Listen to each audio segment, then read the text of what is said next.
केंद्र एहसान कर रहा है हम पे, तो एहसान रहा तो आप भी कर रहे हो, या आप खुद कहते हो कि हम केंद्र पे पूरी तरह से निर्भर है।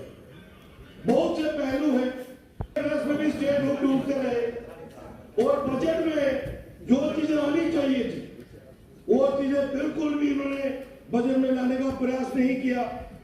रेवेन्यू को ले लीजिए, जम्मू के अंदर 1 लाख कनाल जमीन जो है वो गैर मुमकिन खर्च की जद में चल रही है। हमें लगता था कि हमारे नुमाइंदे जो जम्मू के अंदर बैठे हैं उनको रत्ती हुआ कहीं कैरेक्टर जागेगा, उनको लगेगा कि जी हुजूरी के साथ साथ ये पहलू भी छू लेते हैं, लोगों को लगेगा कि व्यक्ति कुछ वक्त कर रहा है। लेकिन चाटुकारिता की हदें जो है वो पूरी तरह से पार हो गई कि कहीं बजट सेशन के बाद सूची में से नाम ना मेरा कट जाए या मेरा नाम ऐड हो जाए।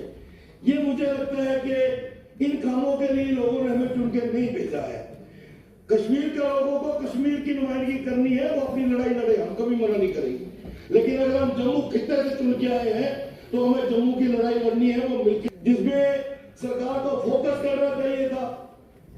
ट्रांसपोर्ट विभाग किसी भी सरकार की बैकबोन रहता है इकोनॉमी की। आप खुद भी फाइनेंस मिनिस्टर रहे हैं और आप समझ सकते हैं कि जम्मू कश्मीर की ट्रांसपोर्ट पूरी तरह से प्राइवेट ओनर्स पे निर्भर रही है और वो हमेशा सरकार के ब्रेड बटर का काम करते आए। लेकिन स्मार्ट सिटी की आड़ में ई बसेस का चलना, फिर उन गाड़ियों का रुकना, उन गाड़ियों को तंग करना। सर ई बसेस चलाइए, कोई फर्क नहीं पड़ता, ई बसेस कोई रोड टैक्स पे नहीं कर रही है। ई बसेस से आरटीओ ऑफिस को कोई रेवेन्यू जनरेट नहीं हो रहा है जो जम्मू का या कश्मीर का ट्रांसपोर्टर जो है वो जनरेट कर सकता था। आज ट्रांसपोर्टर भूखमरी की कगार पे आया है।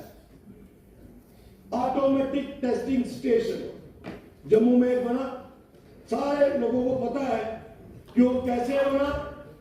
एक व्यक्ति को मोबाइज करने के लिए पूरे विभाग ने एक कंपनी के नाम पे पूरा कर दिया और वही व्यक्ति लाइसेंस रिन्यू कर रहा है, वही व्यक्ति गाड़ी की फिटनेस दे रहा है और पूरे जम्मू प्रोविंस की गाड़ियां वो एक जगह आती है सियोड़ा में।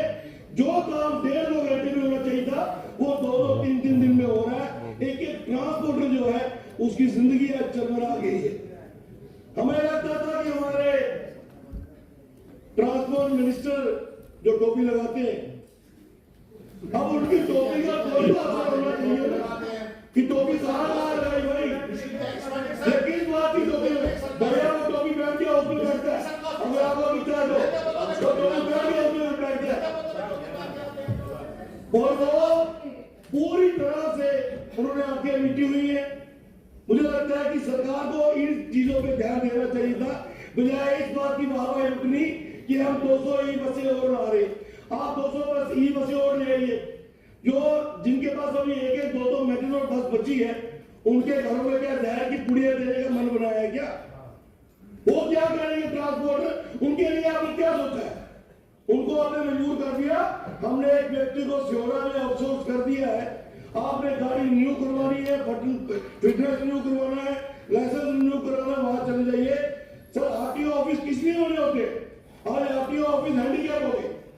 सरकार को इस पे फोकस करना चाहिए था, लेकिन हमारे मंत्री महोदय ने शमशान घाटों के बाहर बड़े बड़े अपने बोर्ड लगा दिए कि मैंने यहां से हरिद्वार की बस चालू कर दी है कि जम्मू वालों को हरिद्वार का रास्ता दिखाना है। ये बड़ी चीजें हैं सर जो